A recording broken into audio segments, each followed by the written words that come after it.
Absolument tout le monde rêve d'avoir une confiance en soi imparable, de devenir tellement sûr de soi que l'on devient presque dangereux, de réussir tout ce que tu entreprends, n'importe quel projet, séduire n'importe qui et d'attirer toutes les opportunités de ton environnement. Mais s'il n'y a que 1% qui y arrive, c'est que la plupart des gens font cette même erreur. Toute leur vie, ils pensent qu'ils ont confiance en eux au moment où ils auront réussi. Une fois qu'ils auront l'argent, le statut et le corps parfait. Mais si je te disais que c'était l'inverse, la vérité c'est que tu ne deviendras pas confiant une fois que tu auras obtenu tout ce que tu veux. Mais à l'inverse, tu obtiendras ce que tu veux de la vie une fois que tu es confiant. Et la bonne nouvelle, c'est que de devenir confiant, c'est une compétence, c'est une mécanique interne très précise. Si tu peux apprendre et que tu peux entrer, et elle repose sur 3 principes fondamentaux. Personne ne t'a jamais parlé de ça. Et je sais moi-même, parce que plus jeune, j'étais l'inverse d'un mec confiant.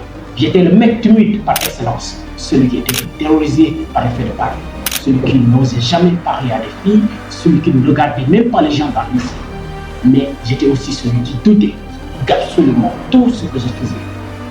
Aujourd'hui, je parle devant des milliers de personnes, des milliers de gens, je rencontre des personnes extraordinaires, j'ai réalisé une grande partie des choses que je voulais accomplir. Et si je te dis ça, c'est pas pour faire une comparaison, c'est pour te montrer que tu peux le construire aussi. C'est pour ça que dans cette vidéo, je vais te révéler les 3 principes derrière une grande confiance en soi que tu dois absolument travailler dès aujourd'hui. Je vais te montrer exactement comment tu vas faire, parce que c'est exactement le fait de devenir dangereusement confiant qui va te permettre alors d'attirer plus de qualité dans ta vie, plus de réconfort, mais aussi plus de succès.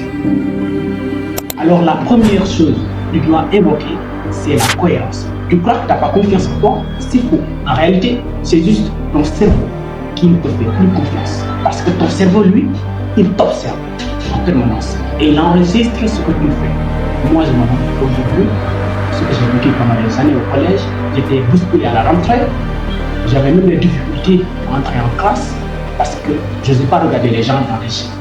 Et même si je me jurais chaque soir que le lendemain ce ne serait pas pareil, je finis quand même par croire que c'était juste ma personnalité. J'étais fait pour rester dans l'ordre. En réalité, c'était juste mon cerveau qui avait arrêté de me faire confiance. Tu vois, il avait noté tous les moments où j'avais pas osé faire les choses. Chaque fois que tu te dis, tourne de mes illuminés, cette fois j'y vais, c'est sûr, et que tu te trouves une excuse et que tu ne fais pas, ton cerveau lui, il prend note. Et à force de te mentir à toi-même, il a fini par arrêter de te faire confiance. Tu brises le lien de confiance que tu as avec toi. Et c'est ça la vraie blessure de la confiance. C'est pas un manque de motivation, c'est pas un problème d'estime de soi. C'est juste que quand tu regardes tes réalisations, tu vois quelqu'un qui ne tient pas sa parole. Et quand tu as ce constat-là, le cerveau tire la même conclusion logique. Ce mec-là, il a voulu faire plein de trucs, plein de choses, mais il n'agit pas. Donc, je ne peux pas lui faire confiance. Et une fois que ton cerveau ne te fait plus confiance, il ne va pas essayer de t'aider. Toi, tu ferais exactement pareil. Tu n'aiderais pas un ami en qui tu as perdu toute confiance. Donc, tu en arrives à un point où dès que tu veux entreprendre quelque chose, une petite voix dans ton cerveau te dit, tu vas encore abandonner, tu ne vas encore pas y arriver. Et toi, tu la crois parce que c'est cette petite voix qui donne la preuve. La confiance, c'est un peu comme une relation amoureuse. Si tu trompes ta copine 10 fois de suite, c'est quasiment impossible de lui faire croire qu'il n'y aura pas une 11e fois. Notre cerveau, c'est pareil. Et ça, c'est le cercle vicieux pour 90% des gens qui perdent confiance en eux, qui culpabilisent et qui croient à cette petite voix qui leur dit de toute façon, tu n'y arriveras pas.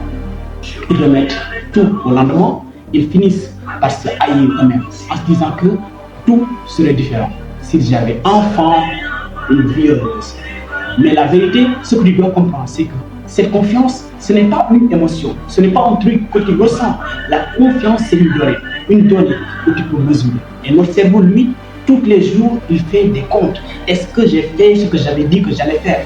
Oui ou non? Quand c'est bon, notre cerveau, il nous donne du positif. Il te rend fier et il te donne confiance en toi-même. Mais quand c'est non, il t'envoie du négatif.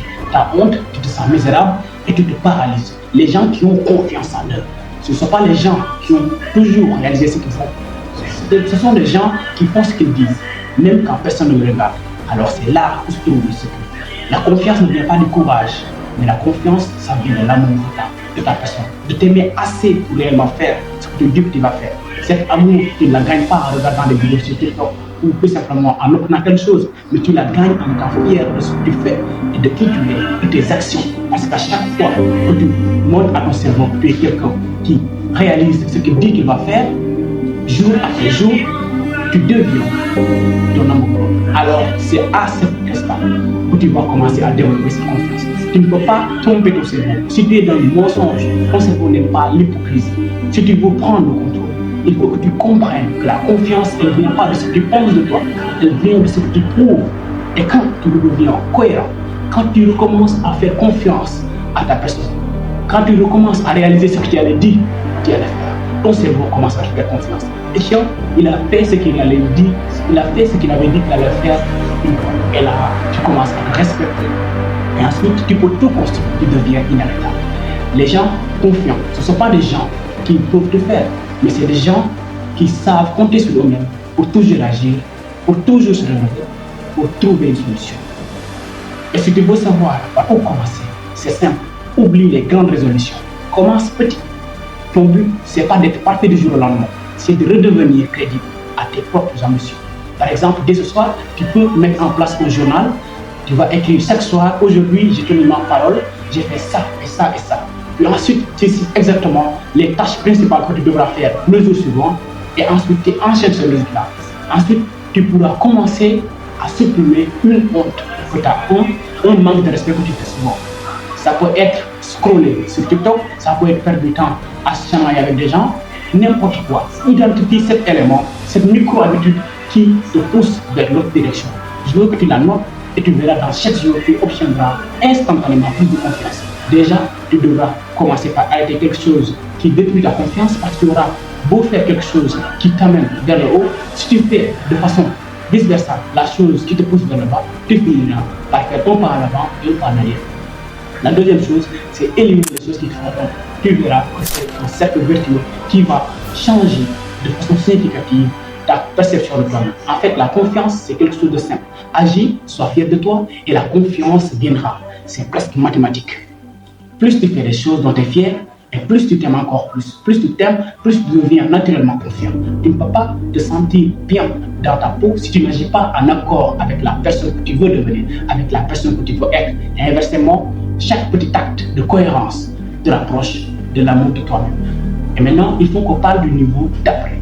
Parce que même si tu t'aimes, même si tu restes dans un état confortable, si tu continues à travailler dans ta réalisation, tu resteras toujours au niveau où tu es si tu ne développes pas cette faculté de faire face à l'inconfort. L'inconfort, c'est juste quelque chose de relatif. Si tu réalises que derrière cet inconfort-là se cache la plus grande opportunité pour toi de passer à un autre, cette peur devient tout simplement inexistante. C'est précisément l'inconfort qui va te permettre de développer de façon significative ta confiance en ta personne.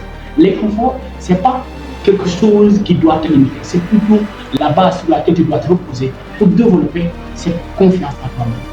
Imagine certaines personnes qui arrivent à rester calmes pendant des situations les plus critiques où quasiment 90% des gens vont paniquer.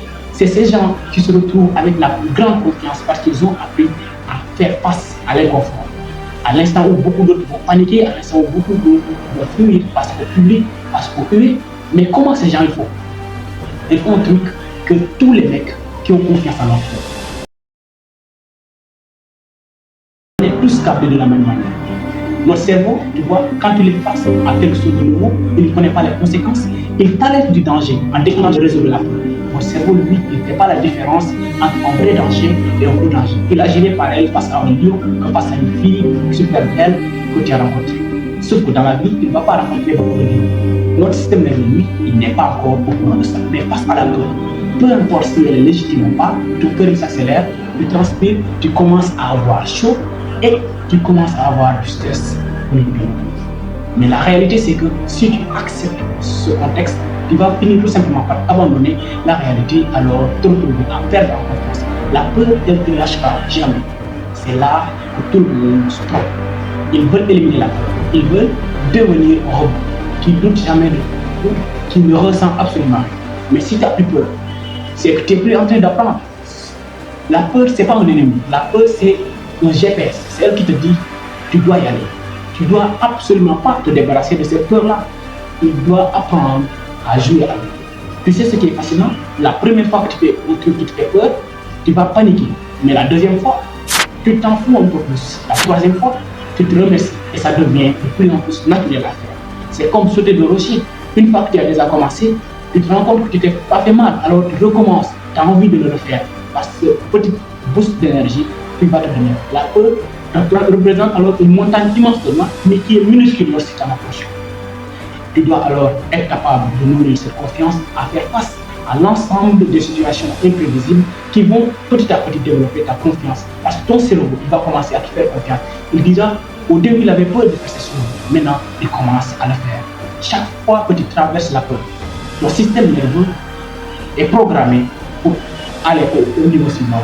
Quand tu as besoin de faire un truc qui te donne de la confiance en toi, ton cerveau il te la donne directement parce qu'il a déjà commencé à avoir la conviction que tu es un gagnant à ce moment-là. Si tu comprends que toutes les fois où tu as peur de faire quelque chose, c'est un bon signe. Pas une alerte, mais c'est un signal qui te dit tiens, si tu as peur de faire cette chose, c'est que tu n'as pas encore fait cette chose, alors tu le fais.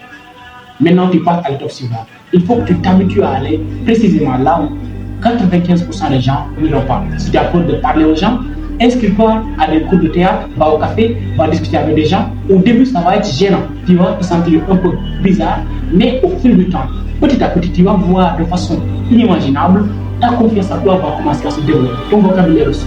Et la plupart des choses dont tu as peur de faire, c'est quelque chose qui te font peur à l'instant, mais qui ne vont jamais te tuer. Il faut que tu prouves à ton cerveau que tu as l'audace d'aller, que cette chose n'est pas réellement aussi risquée que ça. Parce qu'un mec qui a confiance en lui, ce n'est pas un mec qui a peur, mais c'est un mec qui est libre de faire face à la peur. Un dernier élément beaucoup plus subtil, alors, est d'accepter de ne pas courir derrière la confiance en soi. Pour rebâtir ta confiance, pour prouver que tu es capable de gagner ton propre respect, à cet instant que tu as créé cette base solide, tu n'as plus besoin d'aller démontrer aux gens que tu as confiance en toi. Tu n'as plus rien à prouver, même pas à toi-même. La meilleure chose que tu veux faire pour devenir dangereusement confiant, c'est d'arrêter de chercher à être confiant. Parce que tant que tu veux être confiant, ça veut dire que tu n'es pas encore à ce niveau-là. Tu continues à poursuivre ces choses imaginairement, croyant alors par ton cerveau que tu n'as pas atteint ce niveau. Ton cerveau, il t'observe, il prend des notes à partir des quantités d'informations que tu fais. S'il te voit courir après quelque chose, il va commencer à croire que tu en manques. Et si un jour, il te voit agir comme si tu cherchais à prouver aux gens que tu étais réellement confiant, il va commencer à accepter le fait que tu n'es pas réellement confiant, que tu es en train de chercher ces choses. Tu dois accepter que tu es juste un mec confiant. La vérité, c'est que la confiance, ce n'est pas quelque chose que l'on obtient en un jour, comme le bac. C'est quelque chose que l'on obtient en acceptant de le devenir tout simplement. Alors cette confiance ne représente pas le fait d'être accepté, admiré, adulé. C'est cette confiance qui s'exprime lorsque tu as accepté de courir derrière les gens. Cette confiance qui apparaît lorsque tu acceptes de ne pas être au premier plan, celle qui se développe par l'acceptation d'être seul, à l'abri du regard, à l'abri de tout ce qui est apologie du succès. Cette confiance, c'est celle que tu développes de façon continue, d'agir dans l'ombre où quasiment personne ne te regarde, de développer cette faculté de travailler dans tes projets pour développer cette faculté de te focaliser de façon concrète dans tes projets, même à l'instant où personne ne te regarde. Parce qu'à cet instant-là, ce n'est pas une confiance du feu, c'est une confiance réelle. Pas parce que les gens te regardent que tu le fais parce que tu sais que tu es capable de le faire, parce que tu sais que tu es engagé, tu es une personne qui a cette confiance de faire ces choses. Et le jour où tu décides que tu n'as rien à prouver aux gens, tu arrêtes d'être la personne fragile. Le jour où tu fais la paix avec toi-même, même physique, tout son corps se relâche. Et à ce moment-là, la confiance, elle devient naturellement transparente.